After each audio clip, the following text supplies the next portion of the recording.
4 సంవత్సరాల నుంచి మాకు ఇబ్బందులు పెడుతున్నాడండి.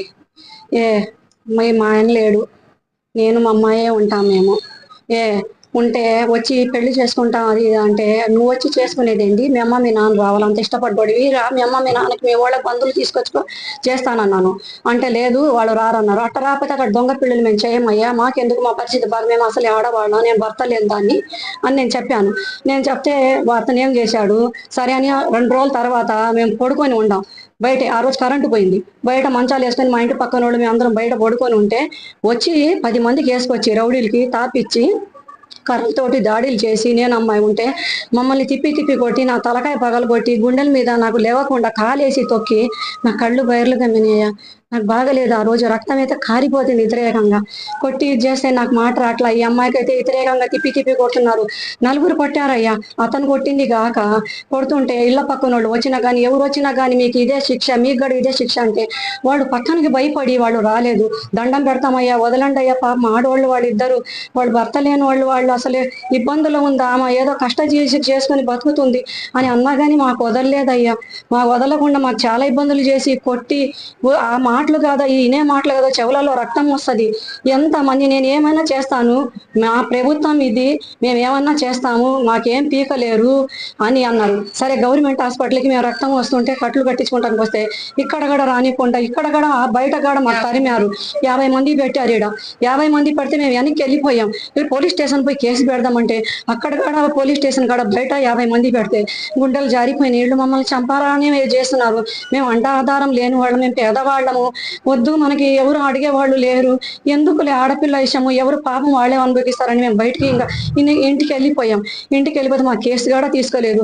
వాళ్ళకి కూడా దండం పెట్టినా కానీ కేసు తీసుకోండి అయ్యా, ఇవాళ ఇది జరిగింది, రేపు ఇంకోటైనా జరిగిద్దయ్యా, మీరు కొంచెం తీసుకొచ్చి మంగళించండి అని అన్నా కానీ మా కేసు తీసుకోకుండా పిలిపించినట్టు పిలిపించి అప్పుడు కూడా స్టేషన్లో వాళ్ళ వైపే మాట్లాడి మాకేం చేయలేదు. అయ్యా ఒకవైపు రక్తం కారుతుంది, ఆడపిల్ల విషయం అయ్యా, మీ ఇంటి బిడ్డలాగా ఆలోచించండి, నా బిడ్డలాగా ఆలోచించవాకండి.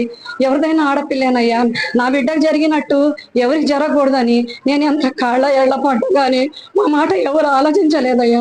అది మాకు 4 సంవత్సరాల నుంచి రోత మాటలు మేమేదో మా పొట్ట తిప్పులకి మేము మా బతుకు తిరిగి మేము వెళ్ళి వస్తే ఆ రోజు కాడ మేము ప్రచారం చేసి వచ్చాము. మేము ఆ రోజు కాడ వచ్చి మీరేందే చేసేది, లవడాల పార్టీకి చేసేది, మీ లవడాల పార్టీ ఏం చేస్తారే, నన్ను ఏమేం బీకలేరు, మేము ఆస్తి గల్లోళ్ళం, మీ కూటికి లేనివాళ్ళు, మీరు తిరునాళ్ళు బేరం చేసుకుంటేనే మీకు బువ్వ, మీరు భూ అమ్ముకొని బతికేవాళ్ళే, భూ అమ్ముకుంటే మీకు బువ్వ లేదు అని మాకు ఎన్నో మాటలని అప్పుడు కూడా 4గురిని వేసుకొని వచ్చాడయ్యా.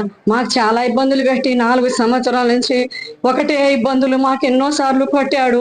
మా అమ్మాయి పనికి వెళ్తున్నా కానీ అక్కడ కూడా కొట్టాడు. కానీ బజార్లో కూడా ఆడపిల్లని కూడా చూడకుండా ఈ అలగాడ మా పిల్లలకి కొట్టి అంతమంది ఉండగానే మాకు న్యాయం చేయలేదు. జరగకూడదయ్యా, ఈడికి శిక్ష వేయాలనుకొని ఈడికి పగలగొట్టి భయం పెట్టి ఇచ్చేయాలనుకొని నాలాంటి తల్లులు ఎవరు బాధపడకూడదని నేను అత్తర్ అతని పేరు అతను నాగురు వాళ్ళ చాలా మందికి ఏడిపించాడు. నా బిడ్డలాగా ఎవరు అవ్వకూడదు, నేను ఏడ్చినట్టు ఏ తల్లి ఏడవకూడదు, దయచేసి అందరూ కడుపు ఉన్నా గాని అమ్మాయికి వచ్చి కడుపు మీద కొడితే ఆ గర్భం గడపోయింది. కడుపు మీద కొట్టాడు, గర్భం గడపోయింది. తర్వాత మాయ చేసి మస్క చేసి గర్భం గడ పోగొట్టాడు. సరేలే పోని అనుకొని తీపిచ్చి ఇది చేసి ఆ పిల్ల బతికిందలు అనుకున్నాం. బ్లీడింగ్ బాగా జరుగుతుంది, జరిగినా కానీ తీసేశారు. తీసినా కానీ ఆ పిల్ల బతికింది.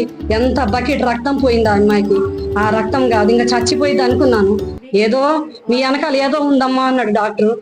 మేము చేసిన పుణ్యమే అక్కడికి వచ్చింది అనుకున్నాం వెళ్ళకుండా. అయినా కానీ ఇప్పుడు కూడా గిల్లుతానే ఉన్నాడు అయ్యా. అమ్మాయికి 2 సంబంధాలు వచ్చినాయి. ఒక అయ్య చేతులు పెడితే మాకు ఈ తలకాయ నొప్పి ఎందుకు, ఏడో నేనే ఒకదాన్ని, నేను ఎట్టయినా బతకగలుగుతాను, ఏ కూలి నాలి చేసుకున్నా కానీ అని నేను ఉంటే అమ్మాయికి 2 సంబంధాలు చెడగొట్టి సంబంధాలు కూడా రానికుండా నాకు ఆ అమ్మాయికి అక్రమ సంబంధం ఉంది, అమ్మాయికి చేసుకోవాకండి అని ఫోటోలు తీసి ఇప్పుడు పెళ్లి చేసుకోవాలనుకొని వేరే వాళ్ళ శాట ఆస్తి ఉందని వాళ్ళకి మాట్లాడుకుని కొమ్మలపాడులో నిశ్చితార్థం చేసుకొని పెళ్లి చేసుకుంటున్నా నేను అని ఆ రకంగా చేశాడు.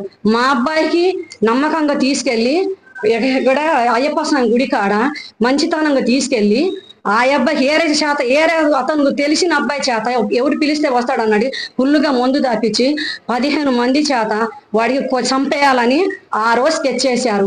వాడు కన్ను కూడా కాని రాకుండా చొక్కా లేదు ఏం లేదు కర్రలు తీసుకొని వ్యతిరేకంగా కొట్టి ఆ రకంగా చేసి పిల్లోడికి ఆ రోజు మా కొడుకు చంపాలనుకున్నాడు. అయ్యా మేము భర్త లేనో దాన్ని నా బిడ్డకు కూడా చంపాలనుకున్నాడు. నా కొడుకు కూడా నమ్మకంగా తీసుకెళ్ళి ఆ రోజు చీకట్లో అక్కడ గది బరిగోడ్ల మండి కాడ అయ్యప్ప స్వామి మండి గుడి పక్కన అక్కడ చేశాడు. ఆ పిల్లోడు కాబట్టి బతికి బయటపడ్డాడు, తప్పించుకొని వచ్చేసాడు. ఇంకా మా అబ్బాయి అదే అయ్యా జరిగింది. చాలా చేశాడు. నా పేరు గౌసే అండి.